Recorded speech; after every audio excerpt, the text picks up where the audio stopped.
बिस्मिल्लाहिर्रहमानिर्रहीम। अस्सलाम वालेकुम। मैं गौहर भट्ट सियासत के प्लेटफार्म से आपकी खिदमत में हाजिर हूँ।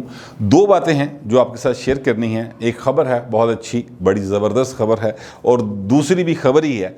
पहले आपको बता देते हैं कि जो पहली खबर है वो ये है कि कौमी असम्बली के इजलास में जो कुछ हो रहा है, आखिर इसकी वजूहात क्या हैं, ये मामला किधर जा रहे हैं और कहाँ तक जा सकते हैं, और इमरान खान को क्या हुआ है कि वो उधर सिर थे दिमाग थे कोई टबज गई, क्या हुआ, आखिर क्या मसला उसका कि वो इस तरह से कर रहे हैं। और दूसरी जो खबर है वो है कि एक कानून साजी की हुकूमत ने बड़ी ज़ोर जमाई करके और बड़ा ज़ोर ला के, लेकिन वो कानून जो है वो इनके मुंह पर मार दिया गया है।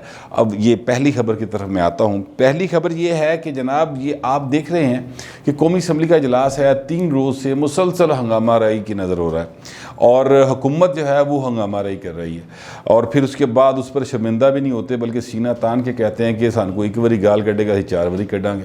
मतलब उनका यही है ना, कोई एक बारी चपेड़ मारेगा ही 4 बारी मारेंगे, और फिर इस तरह करके वो बातें कर रहे हैं। तो आज दोबारा जब इजलास शुरू हुआ तो उस वक्त भी मेरा ख्याल हार्डली 3 मिनट 4 मिनट इजलास चला होगा, तो एक कोई सैनिटाइज़र की जो निक्की जी बोतल होती है किसी ने मारी। अकरम चीमा साहब हैं कराची के 239 से वो जीत के आए हैं MNA PTI के, उनके चेहरे पे लगी और उनका चेहरा जो ज़ाहिर है ज़ख्मी हो गया, तो उस पर इजलास एक दफ़ा फिर मुलतवी कर दिया कल के लिए।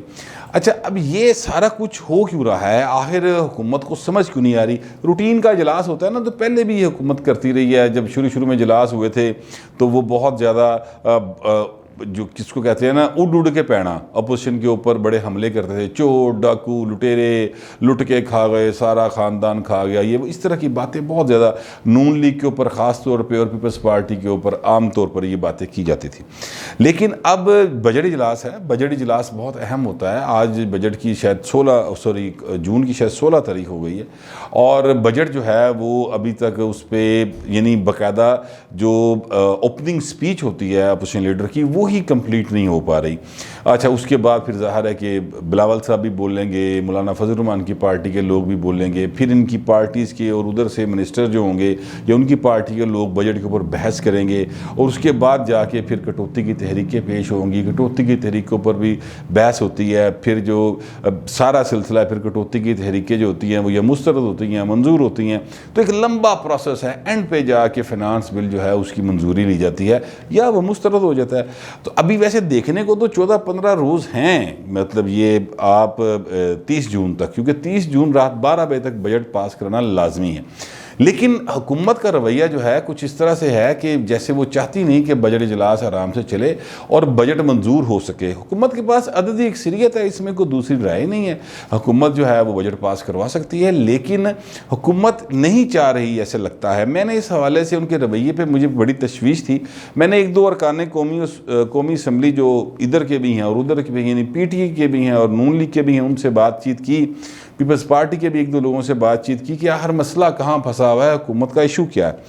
तो जो बातें सामने आई हैं वो उन लोगों ने तो मतलब अशारों कराओं में बात की है, लेकिन जो चीज़ मुझे समझ आई है उन सब की बातों से वो मैं आपके सामने रखने लगा हूँ। वो ये है कि कुछ फ़ैसले हैं ऐसे जो कि पाकिस्तान को हर सूरत में करने हैं और इसी साल के अंदर करने हैं। उसमें कश्मीर का फ़ैसला है। कश्मीर के हवाले से आप जानते हैं कि भारत के साथ तजारत का इशू है, और फिर कश्मीर का जो एक स्टेटस इंडिया ने चेंज किया है उसकी वापसी का इशू है। अगर इंडिया नहीं वापस करता तो पाकिस्तान का इस्टेब्लिशमेंट के सरबरा कमर जवेद बाजवा साहब ये कह चुके हैं ऑन रिकॉर्ड कि हमें माजी को दफन करके आगे बढ़ना होगा। और फिर आगे आ जाए तो अफ़गानिस्तान का इशू है। अफ़गानिस्तान का इशू जो है वो भी बड़ा संगीन है, क्योंकि वहाँ से अमेरिकी फ़ौजें तो जा रही हैं लेकिन वो यहाँ पर अड्डे भी मांग रही हैं, और उसका बैकलैश ज़ाहिर है पाकिस्तान के ऊपर आएगा।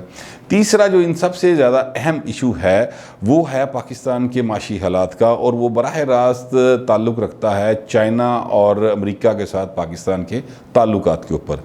ये जो चाइना के साथ, चाइना को आपने देखा होगा G7 ममालिक जो है चाइना नू दीवारें चीन चवाड़न की कोशिश कर रहे हैं, लेकिन ज़ाहिर है चीन अब इतनी बड़ी एक मैशत बन चुकी है कि उसको आप इस तरह से नहीं साइड कर सकते।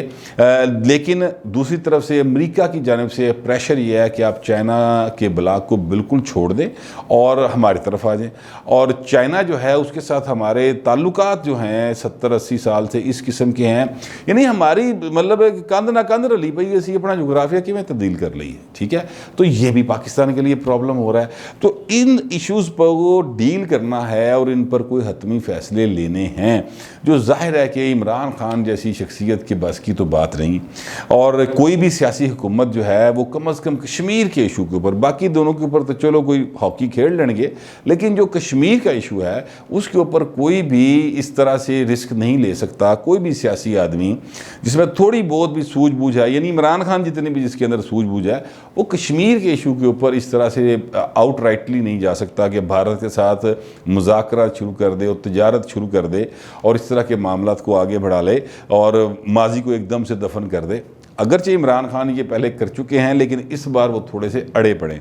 लिहाजा मुझे लगता ये है, अब ये मेरा अंदाज़ा है, ये मेरे कोई बिल्कुल इस पर कोई इन्फॉर्मेशन आपके साथ शेयर नहीं कर रहा, अंदाज़ा ये है कि इमरान खान चाहते ये हैं कि इस बजट इजलास में बजट पास ना हो और हुकूमत ख़त्म हो जाए, उसके बाद फिर एक क्योस पैदा हो जाएगा।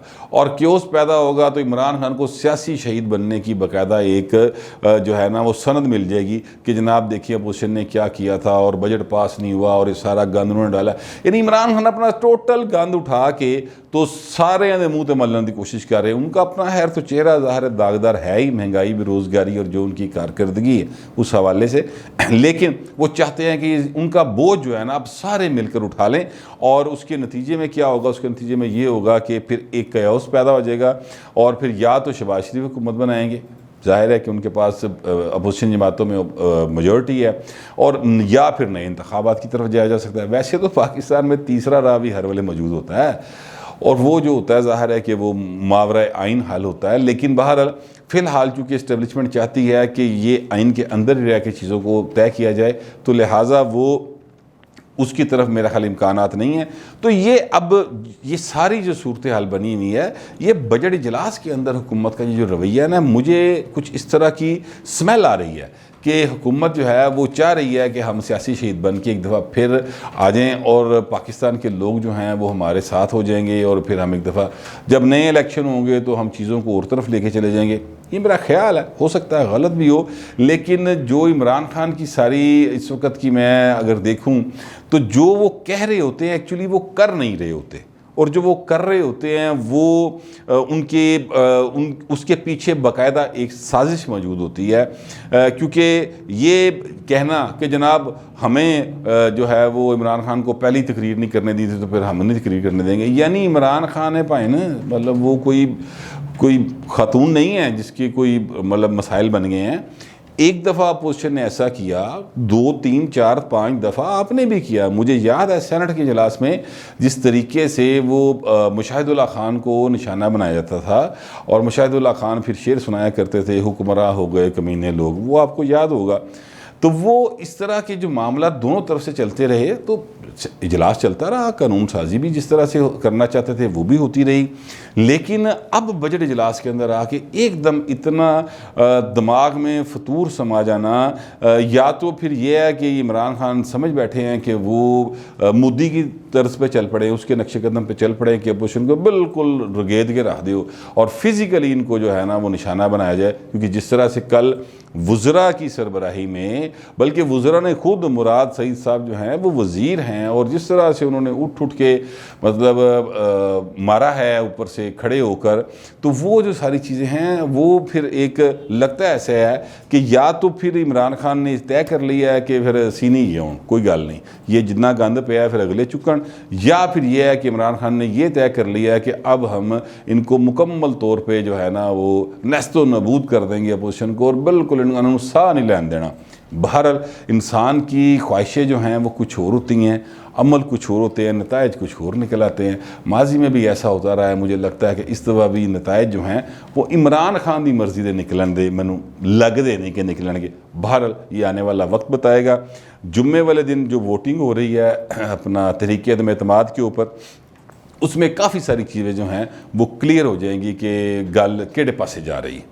जुम्मे वाले दिन इस बात को काफ़ी क्लैरिटी मिल जाएगी। अब मैं आता हूँ उस तरफ जो मैंने आपको कहा कि कानून साजी है जो कि हुकूमत ने की, बड़े ज़ोर ला के की और जनाब इस तरह से की वो कानून साजी कि अपोजिशन बाइकाट के नारे लगाती रहेगी, लेकिन कासम सूरी साहब ने क्या जी बिल जो है वो आइज़ वाले जीत गए, आइज़ वालों के हक़ में वोट ज़्यादा आए और किसी की नहीं सुनी। वो कोरम चीखते रह गए कादर पटेल साहब और दूसरे लोग भी, लेकिन उन्होंने कोरम की निशानदेही को भी जो है ना वो कबूल नहीं किया। और ये कानून साजी जो थी ये थी जनाब इलेक्शन के हवाले से कि इलेक्शन किस तरह कराना है, और इस पर वो बहुत फ़ख्र महसूस कर रहे थे कि जनाब इलेक्शन इसी किस तरह कराना है। उस कानून के तहत जो हल्का बंदियाँ हैं वो वोटर्स की बुनियाद पर होनी थी, आबादी की बुनियाद पर नहीं होनी थी। इलेक्शन कमीशन ऑफ पाकिस्तान ने उस कानून को देखा है और उस कानून पर अपनी फिर एक राय दी है, और उसमें उन्होंने ये कहा है कि जनाब ये जो कानून बनाया गया है ये आर्टिकल 51 ऑफ द कॉन्स्टिट्यूशन जो है उसके बिल्कुल उससे मुतसादम है, क्योंकि उसमें ये कहा गया है कि जो है हल्का बंदियाँ वो आबादी की बुनियाद पर होंगी, वोटर्स की बुनियाद पर नहीं होगी। जबकि ये कानून जो है वो इसके बिल्कुल उलट जो है वो तजवीज़ दे रहा है और वो कह रहा है कि इस तरह किया जाए। फिर इसके साथ साथ उन्होंने कहा जी कि हल्का बंदियाँ करना और वोटर्स का को लिस्टें मुरतब करना, ये सारा काम जो है ना ये इलेक्शन कमीशन का, और इसके लिए आर्टिकल 219 उन्होंने बताया कि जनाब वो इसमें बाकायदा तौर पर आइन हमें इस बात का इस्तेहकाक देता है और ये हमारा काम है। भाएं तुसी गलत पासे बढ़ी जा रहे हो। तीसरी चीज़ जो इलेक्ट्रॉनिक वोटिंग के हवाले से, आपको पता है हुकूमत पागल हुई पई कि इलेक्ट्रॉनिक वोटिंग नहीं होगी तो पाकिस्तान बर्बाद हो जाएगा और ये हो जाएगा वो हो जाएगा।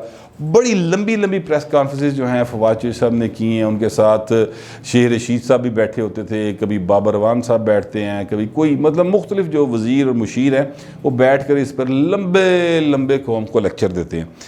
इलेक्शन कमीशन ने जनाब वो भी चुके मुँह से मारती। उन्होंने कहा कि जनाब हमने जो 2018 के इलेक्शन थे और उसकी वोटर्स लिस्ट थी उसको बाकायदा नादरा से चेक कराया, उसमें खामियां निकली और हमने उसकी रिपोर्ट, ऑडिट रिपोर्ट जो है वो पेश कर दी हुकूमत को और उनसे कहा कि जनाब ये इस पर आप आईटी वोटिंग की तरफ नहीं जा सकते, ठीक है, इलेक्ट्रॉनिक वोटिंग की तरफ इसके ऊपर आप नहीं जा सकते। हमने सिफारिश की कि ये बिल्कुल ठीक नहीं है और इसकी तरफ नहीं जाया जा सकता जब तक कि ये नकाइस दूर ना हो, और वो नकाइस जो हैं वो आराम से दूर होने वाले। नादरा वालों ने भी कह दी कि जी इस पर वोटिंग नहीं हो सकती।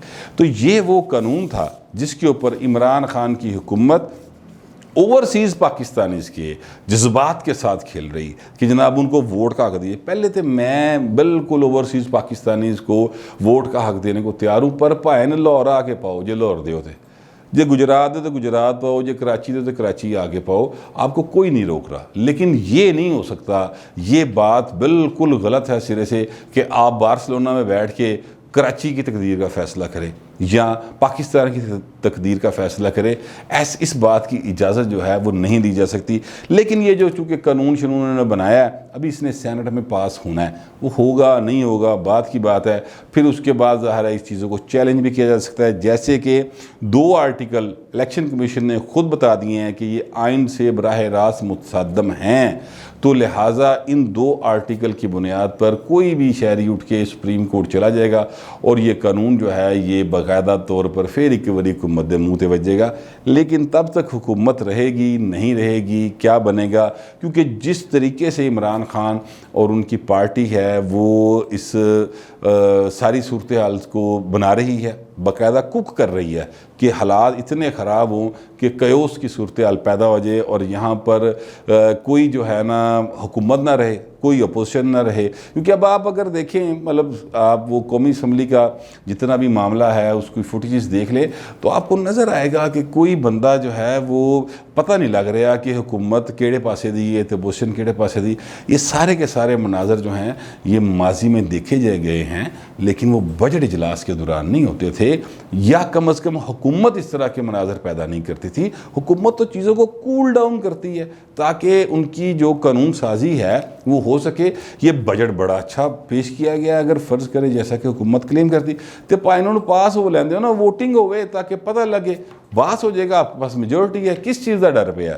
तो उस पर मैंने आपको जो मेरा ख्याल था वो मैंने आपके सामने रखा है कि हुकूमत जो है वो हुण इमरान खान तंग जे आ गया हुकूमत तो भी, ऐसे वो बंदा ही हो जाए छेती तंग आ जाता लोगों को, वो तंग जा आ गया है, मुझे यही लगता है। और वो नहीं चाहता कि जो फैसले मैंने आपको बताए इस साल में किए जाने लाजमी हैं उस पर वो अपने वो कालक कह लें या वो क्रेडिट कह लें वो इमरान खान ले, और हालात जो हैं वो इतने ख़राब हो जाएं कि पाकिस्तान अनगवर्नेबल हो जाए। मुझे लगता है कि इमरान खान इस डगर पे चल रहे हैं, लेकिन ये आने वाला वक्त बताएगा कि मैं सही सोच रहा हूँ या गलत सोच रहा हूँ। फिल वक्त इतना ही, मिलते हैं अगले व्लॉग।